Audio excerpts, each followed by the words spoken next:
Untuk share screen ya.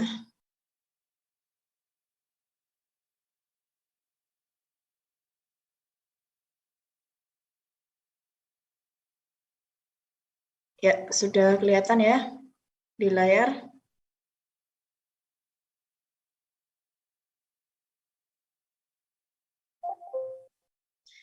Oke, jadi pada sore hari ini kita akan praktikum untuk acara yang pertama, yaitu simulasi desain pertanaman uji genetik.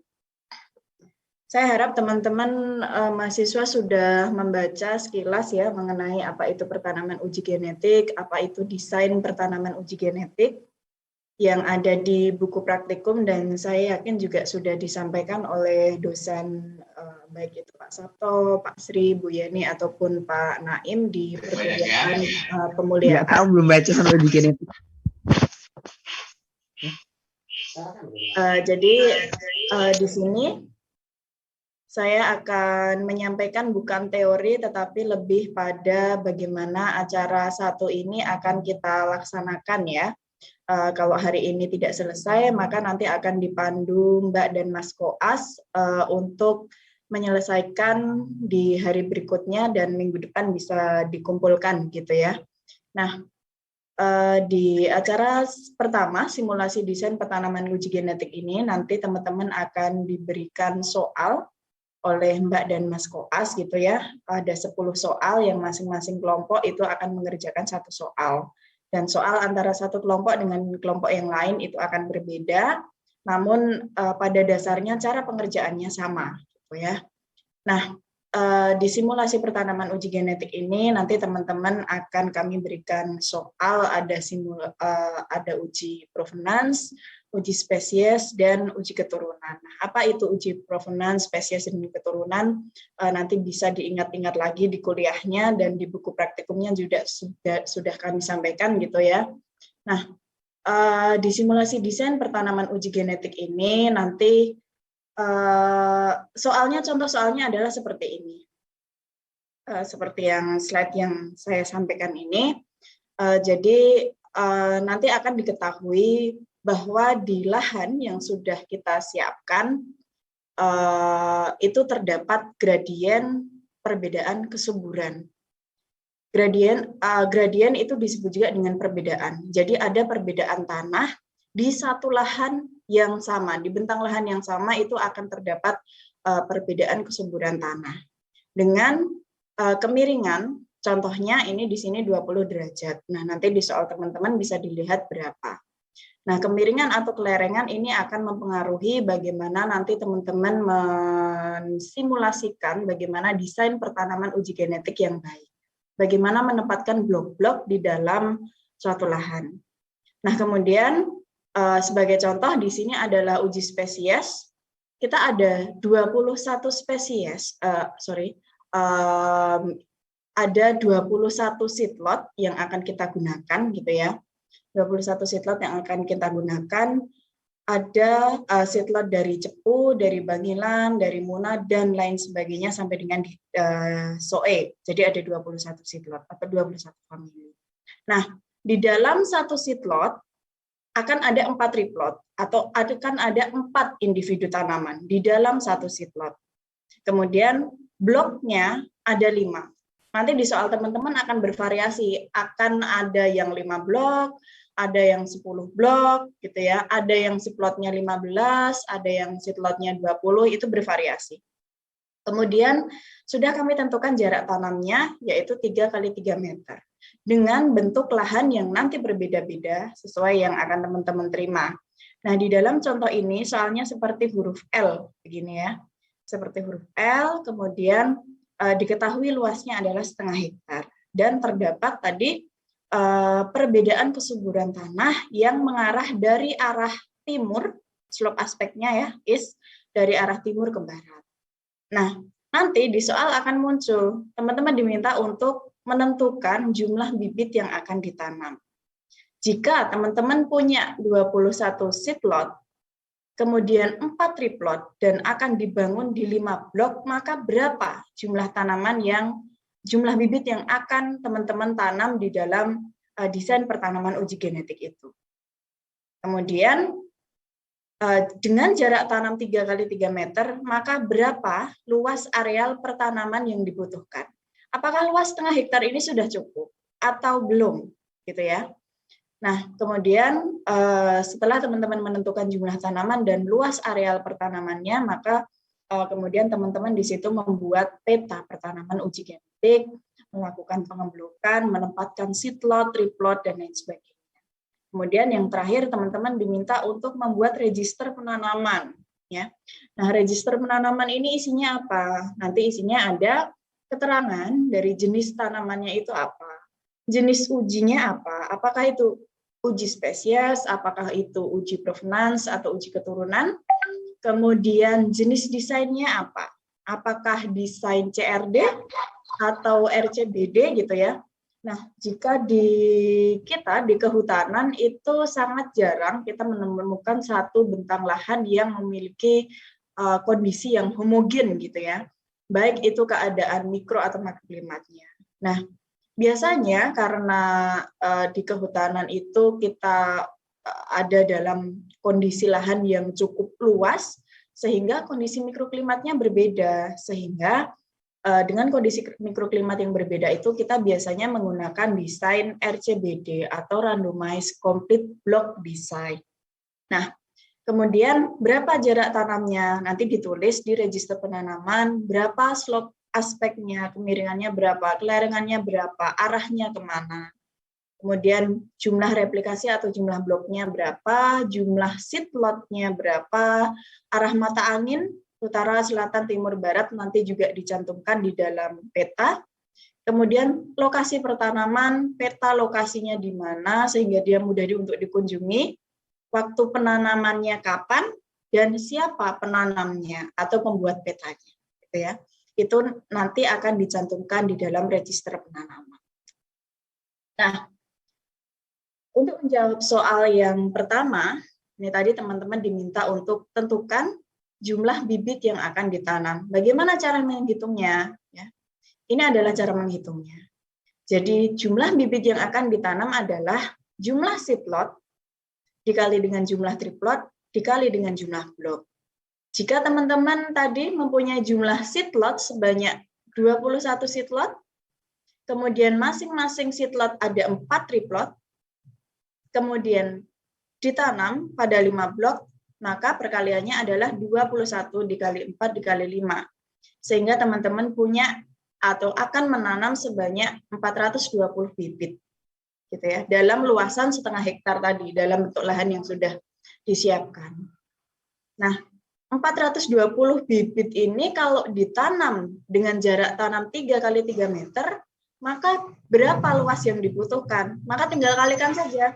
Jumlah bibit yang akan ditanam dikalikan dengan jarak tanam 3 meter kali 3 meter ya, 9 meter persegi. Jadinya ketemunya adalah 3.780 meter persegi. Atau kemudian ketika kita konversi ke hektar ini menjadi 0,378 hektar. Sehingga luasan tadi yang sudah kita siapkan seluas setengah hektar ini sudah cukup gitu ya untuk menanam sebanyak 420 bibit. Nah, di sini kita mengabaikan jumlah bibit, misalnya bagaimana kalau ada ketika transportasi ada kematian, kemudian ketika ditanam di lapangan ada kematian, kan jumlah bibitnya pasti lebih dari ini. Ya, betul. Tetapi kita untuk simulasi ini kita mengabaikan itu, jadi asumsi kita adalah 420 bibit ini sudah siap gitu ya, hidup, ada, dan dalam keadaan kualitas yang bagus untuk ditanam di suatu pertanaman uji genetik. Nah, kemudian setelah ketemu jumlah bibitnya 420 bibit akan ditanam di luas 0,4 hektar gitu, kita akan mensimulasikan bagaimana letak bloknya, di mana seed lot-nya, kemana arah trip lot-nya ya di dalam peta itu dengan bentuk lahan yang telah ditentukan. Nah, yang pertama kita harus melakukan pengecekan ya, cek slope aspeknya itu tadi ke arah mana, kelerengannya ke arah mana. Kalau ada gradien kesuburan tanah atau gradien kelembaban, itu ke arah mana? Apakah dari arah utara selatan ataukah dari arah timur ke barat, karena itu nanti akan menentukan bagaimana kita melakukan pengeblokan di dalam desain RCBD. Ya. Nah, pertimbangan untuk pengeblokan ini diperlukan. Untuk apa? Kenapa kita tidak boleh mengasal saja? Ketika kita melakukan pengeblokan, asal aja lah, yang penting ditanam di situ. Kenapa nggak boleh? Ya karena tujuan dari pengeblokan ini adalah untuk menjaga dan mempertahankan variasi lingkungan antar blok. Jadi kalau blok 1 dan blok 2 lingkungannya berbeda, ya nggak apa-apa, gitu ya. Karena kita justru mempertahankan perbedaan antar blok itu. Variasi antar blok itu memang harus berbeda, gitu ya. Namun di sisi lain, kita meminimumkan variasi lingkungan di dalam blok. Jadi di dalam blok yang sama, kita meminimumkan variasi. Jadi kondisi mikroklimatnya harus sama. Kondisi kesuburan tanahnya harus sama. Sehingga di dalam pengeblokan ini perlu diupayakan sedemikian rupa. Perlu dipikir bagaimana arahnya. Kemudian posisi blok, peletakan blok, ini harus tegak lurus dengan kontur. Dan posisi triplot ini searah atau sejajar dengan kontur. Nah, untuk teman-teman dapat memahami lebih jelas, di sini saya visualisasikan ya. Jadi, saya yakin teman-teman sudah paham ya kalau ini garis kontur. Kalau di sini yang membedakan elevasi atau ketinggian tempat ya. Kalau yang di luar ini 100 mdpl, kemudian yang dalam, yang kedua ini 200 mdpl, yang ketiga 300, yang keempat 400, dan yang kelima 500. Jadi ini adalah garis kontur yang menunjukkan perbedaan ketinggian tempat. Nah, tidak hanya perbedaan ketinggian tempat gitu ya, ada gradien-gradien yang lain. Nah, untuk pengeblokan, tadi sudah disampaikan bahwa pengeblokan itu adalah posisi blok ini tegak lurus kontur. Sehingga jika konturnya ke arah sini, kanan kiri gitu ya. Kanan kiri maka bloknya kita buat ke atas bawah. Jadi blok 1 kita tempatkan di garis kontur yang pertama ini, kemudian blok 2 di garis kontur yang kedua, blok 3 di garis ketiga, dan seterusnya. Kenapa kemudian kita tidak menempatkan bloknya ini ke arah sejajar saja, sejajar kontur ya? Misalnya dari kiri kanan gitu. Blok 1, kemudian kirinya blok 2, kirinya blok 3, dan seterusnya. Ya karena itu namanya bukan pengeblokan. Karena apa? Karena bloknya berada pada satu keadaan yang sama. Blok 1, 2, 3, 4 ada dalam blok yang sama. Nah, itu bukan pengeblokan. Yang namanya pengeblokan adalah antara blok 1 dengan blok 2 dengan blok 3 itu harus ada perbedaan.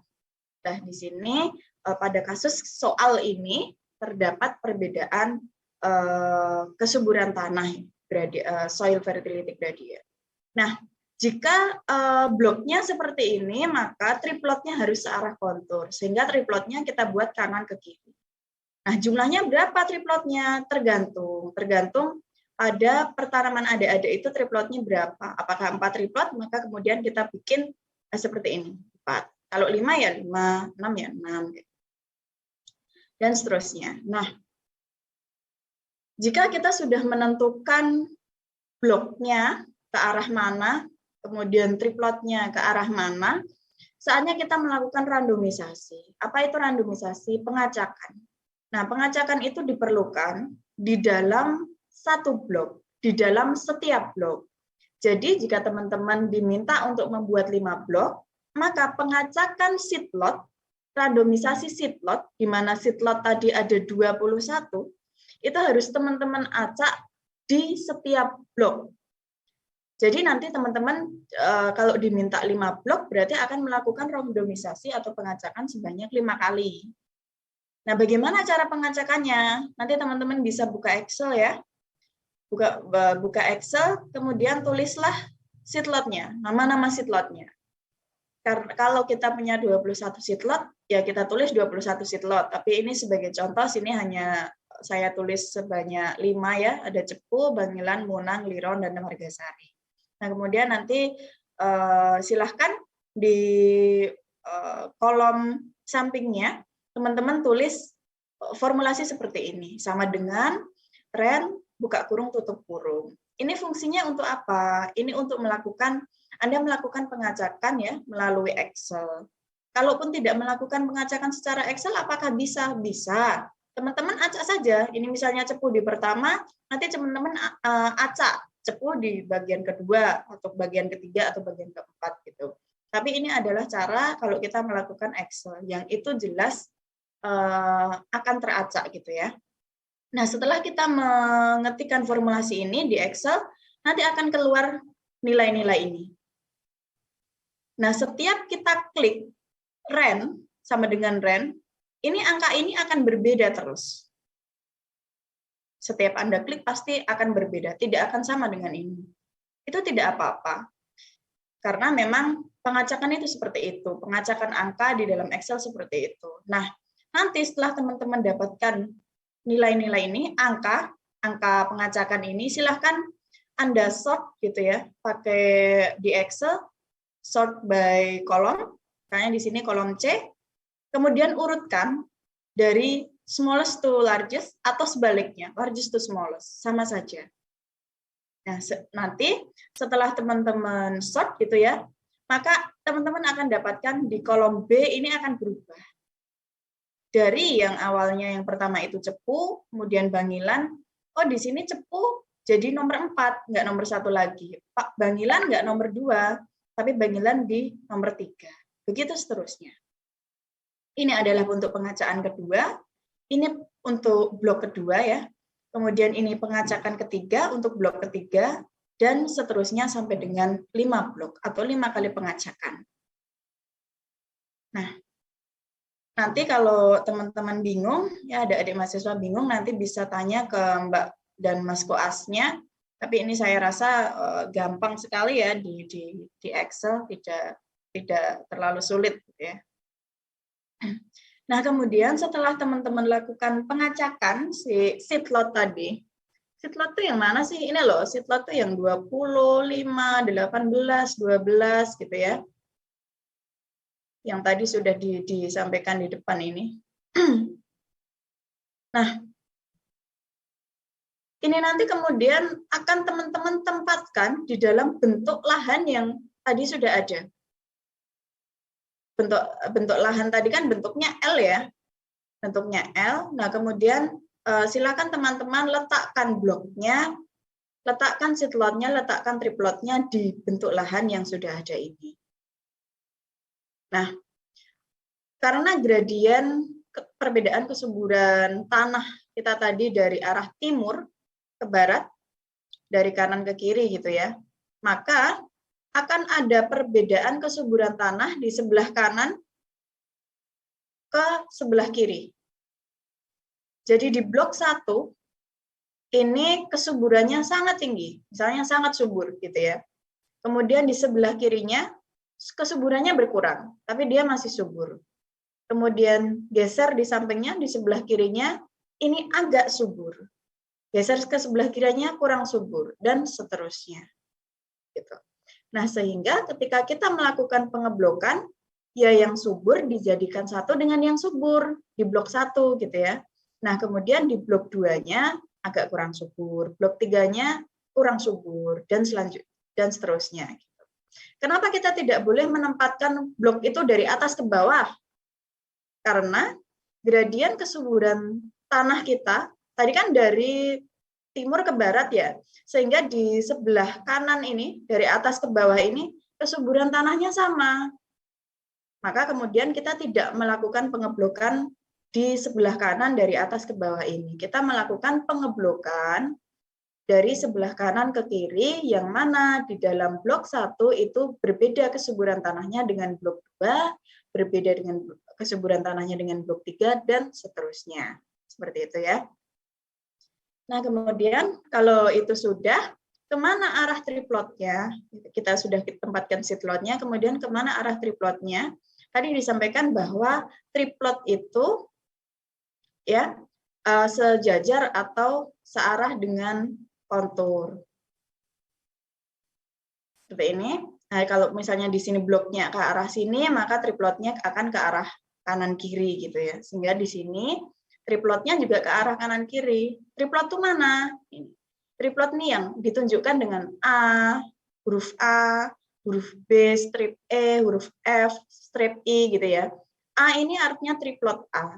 Kemudian B, strip E, ini artinya triplot B sampai dengan triplot E. Jadi ada B, C, D, E. Ada 4 triplot. Kemudian begitu juga dengan F, G, H, I. Ada 4 triplot. Jadi di dalam satu seatlot, misalnya ini seatlot 5, itu akan ada 4 tanaman yang sama ke arah kanan kiri.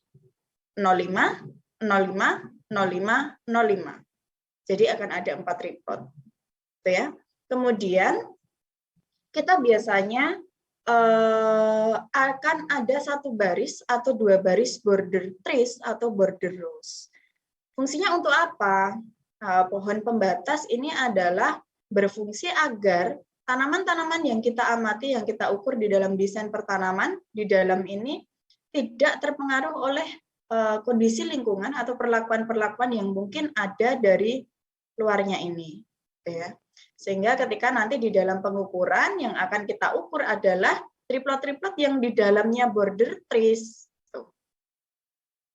Nah, kemudian nanti setelah teman-teman bisa membuat peta pertanaman ini, silahkan dilengkapi dengan register penanaman seperti yang saya sampaikan tadi di awal. Nah, ini adalah contoh ya, contoh beberapa register penanaman. Yang pertama judulnya, peta pertanaman, kemudian jenis ujinya apa?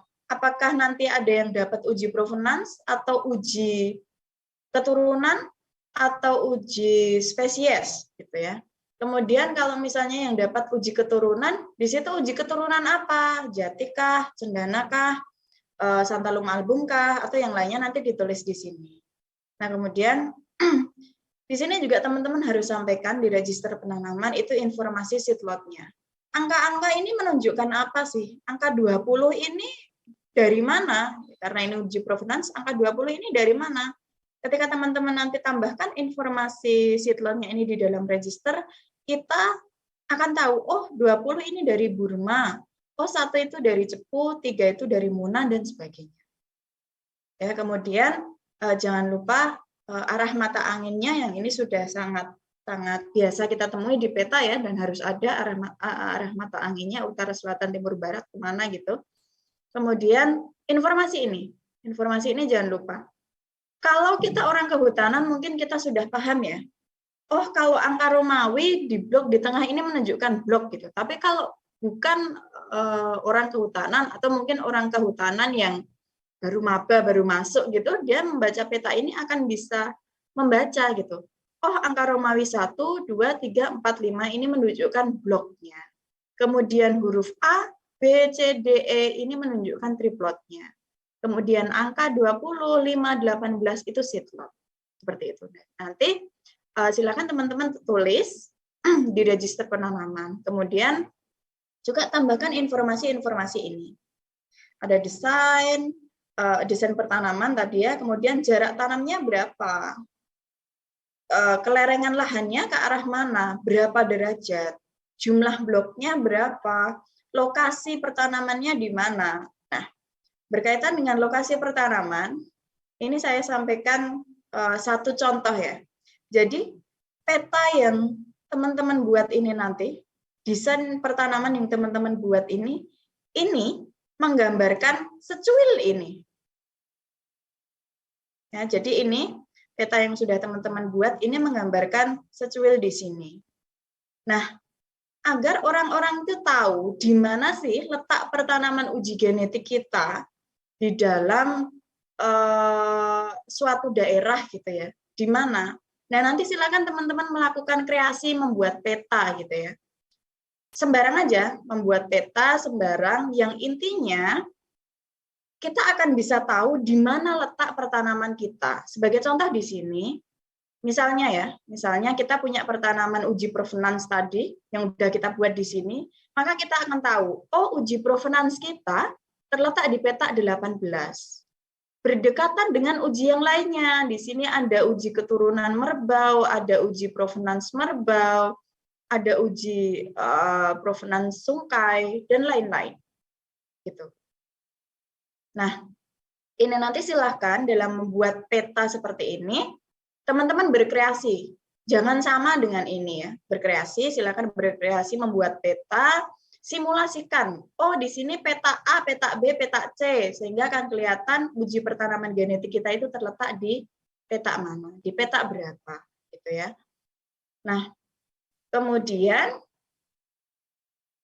misalnya saja ini Wanagama ya. Ini lokasi pertanaman kita itu ada di peta 18 di Wanagama.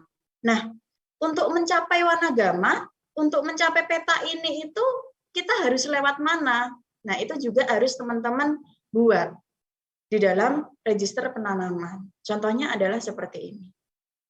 Ya. Jika ini adalah jalan Jogja Wonosari ya, teman-teman sudah tahu jalan besar jalan Jogja Wonosari. Lah, Wanagama itu di sebelah mana? Kemudian pertanamannya ada di sebelah mana? Ya. Misalnya nih, ini adalah Jalan Jogja Wonosari, ini persemaian peta 6 Wanagama, peta 16 Wanagama 1, kemudian pertanaman kita ada di sini. Gitu. Nah, nanti silahkan teman-teman simulasi saja, membuat sekreasi teman-teman untuk membuat peta. Kalau ini misalnya arahnya utara selatan, saya mau bikin barat timur. Boleh. Gitu. Yang penting nanti kita akan bisa melihat, oh untuk mencapai pertanaman kita, itu nanti lewatnya sini loh. Kalau ini dari arah Jogja Wonosari, oh nanti belok kanan, masuk sini gitu. Gitu. Itu yang harus ada di register penanaman. Sehingga nanti register penanamannya ada ini, informasi-informasi ini akan ada. Jangan lupa juga sertakan nama penanam atau nama pembuat peta. Karena ini simulasi, bisa pembuat peta itu sama dengan nama penanam, gitu ya. Jadi untuk acara simulasi desain pertanaman uji genetik itu penjelasannya seperti itu. Nah, nanti teman-teman akan diberikan soal oleh Mas dan Mbak Koas, gitu ya. Nanti akan di-share oleh koasnya masing-masing. Prinsip dari pengerjaannya seperti itu. Oke, ini semua sudah saya sampaikan. Pak Sabto akan ada yang ditambahkan, monggo Pak. Sudah cukup saya kira, Mbak Sawitri. Oke, adik-adik mahasiswa ada yang ditanyakan sebelum nanti dipegang oleh Mbak dan Mas Koas?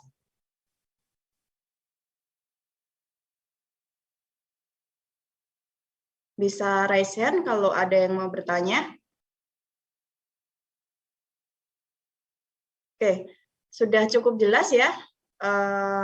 Karena nggak ada raise hand, kemudian di kolom chat juga jelas. Oke, kalau gitu waktunya saya kembalikan ke Mbak dan Mas Koas. Monggo untuk apabila ada pretest atau post test dan nanti penyampaian soalnya oleh Mbak dan Mas Koas. Dari saya cukup. Oh ya, Mas Japet, monggo silakan. Izin bertanya Bu, itu kan tadi ada contoh peta pertanaman yang RCBD. Terus di situ tadi ada dibuat border di bagian kiri, bawah, sama kanan. Itu yang di atas emang tidak di border atau bagaimana ya Bu? Soalnya kan oh iya. Saya buka lagi. Yang sebelah ini Mas ya? Yang sebelah ini kan? Iya, Bu. Iya. Jadi sebenarnya di sini juga ada border Mas. Jadi kebetulan peta ini saya tidak membuat peta sendiri ya. Jadi ini peta yang sudah ada kemudian saya ambil untuk penjelasan gitu ya. Jadi memang kalau di peta ini memang mereka border trace-nya itu hanya ada di sebelah sini. Nah, mungkin bisa jadi juga karena mungkin di sini sudah tidak ada pertanaman gitu ya, sehingga tidak ada pengaruh-pengaruh luar yang mempengaruhi pertumbuhan tanaman yang ada di dalam sini gitu. Tetapi jika kemudian di sini ada pertanaman lain yang mungkin di situ ada uji pemupukan misalnya, sudah barang tentu ini akan mempengaruhi pertanaman kita, sehingga di sini juga kita perlukan border trace. Jadi fungsi border trace adalah untuk menjaga agar pertanaman yang ada di sini itu tidak terpengaruh oleh treatment gitu ya, atau kondisi lingkungan yang dari luarnya sini gitu. Gitu Mas Japet. Ya, sudah menjawab. Mungkin boleh satu lagi, Bu. Itu yang per blok, itu kan ada 5 blok. Nah, per bloknya itu apa juga diperlukan border trace, Bu? Atau tidak perlu untuk mempengaruhi faktor luar? Tadi kan itu bloknya terlalu disatuin. Apakah perlu border juga? Oke, kalau border trace itu hanya di luar pertanaman saja, Mas. Jadi di dalam blok ini ya, antara blok 1 dengan blok 2 itu tidak diperlukan border trace. Jadi nyambung saja gitu. Gitu. Begitu Mas Japet? Ya, baik. Terima kasih banyak penjelasannya. Terima kasih banyak, Bu. Iya, sama-sama. Kemudian ada Mbak Ansila. Apakah ada risiko tertentu apabila penempatan triplot tidak ditempatkan sejajar kontur? Oh iya, jadi kenapa kok triplot itu harus sejajar kontur? Nanti teman-teman bisa searching ya, bisa googling. Kenapa harus sejajar? Ini berkaitan dengan seperti tingkat erosi kayak gitu ya. Jadi triplot kita itu ditanam untuk mencegah gitu ya, mencegah jika kemudian ada aliran air, ada erosi gitu, supaya tanaman kita itu bisa barisannya itu bisa mencegah adanya itu gitu. Sehingga posisi triplot memang di sini harus sejajar dengan kontur. Begitu Mbak Ansila.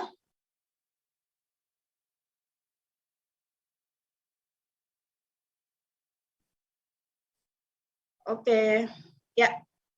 Mas Japet ada lagi? Dari saya sudah cukup jelas, Bu. Oh, sumpah. Oh iya. Maaf, Terima lupa kasih. lorkan. Ya.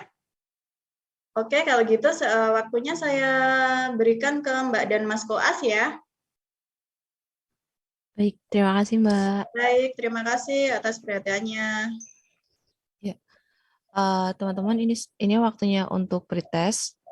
Jadi teman-teman nyiapin kertas, bisa pakai kertas atau pakai Word. Nanti dikirim di Drive yang udah dikirimin link sama Mbak Arsy maupun Mas Fatih. Kalau persiapannya 1 menit ya, atau 2 menit dari sekarang buat persiapan. Untuk soalnya nanti akan dibacakan sama Mbak Arsy.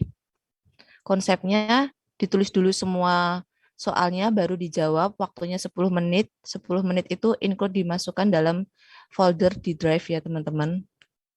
Apakah jelas? Halo? Oke. Jelas, Bu. Mbak Arsy? Halo, apakah suara saya terdengar? Baik, waktu dan tempat saya persilahkan ya Mbak. Suaranya masuk. Oke. Siap 1 menit lagi ya. Nanti 58 dimulai pre-postnya.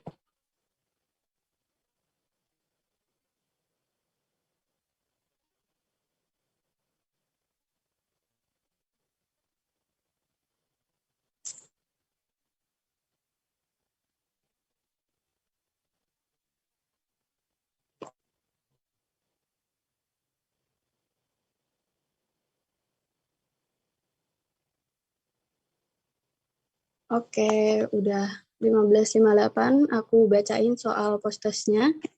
Nomor 1, sebutkan prinsip yang diperlukan saat membuat desain tanaman. Mbak, bisa ulang, Mbak. Soalnya tadi putus, Mbak.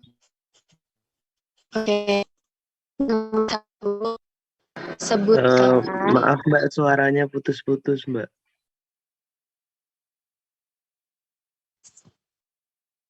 Sekarang masih putus-putus? Masih, Mbak.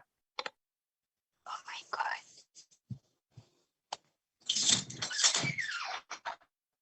Sekarang masih putus? Makin putus-putus, Mbak.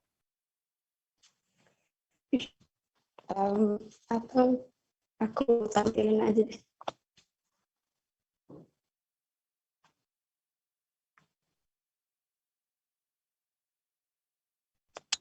Sebentar ya.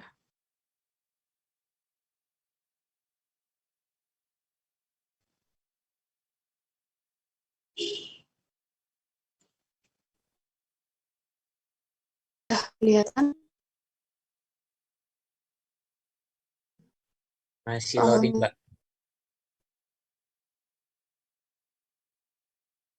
Sudah kelihatan, Mbak. Oke. Tadi sekarang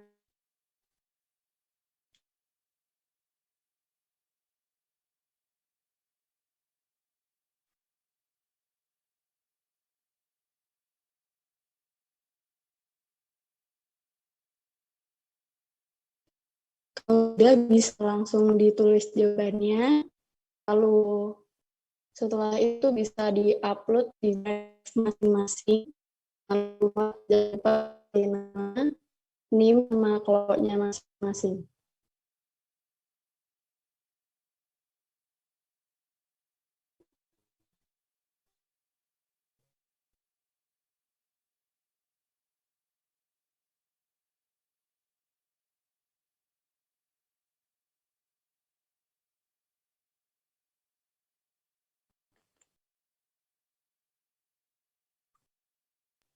Untuk waktunya sampai jam 16.12 ya teman-teman. Semangat.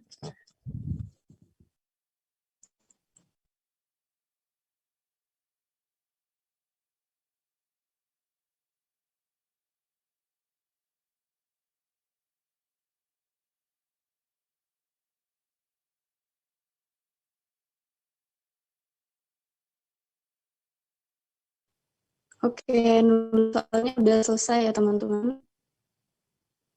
Semangat, silakan pertanyaan.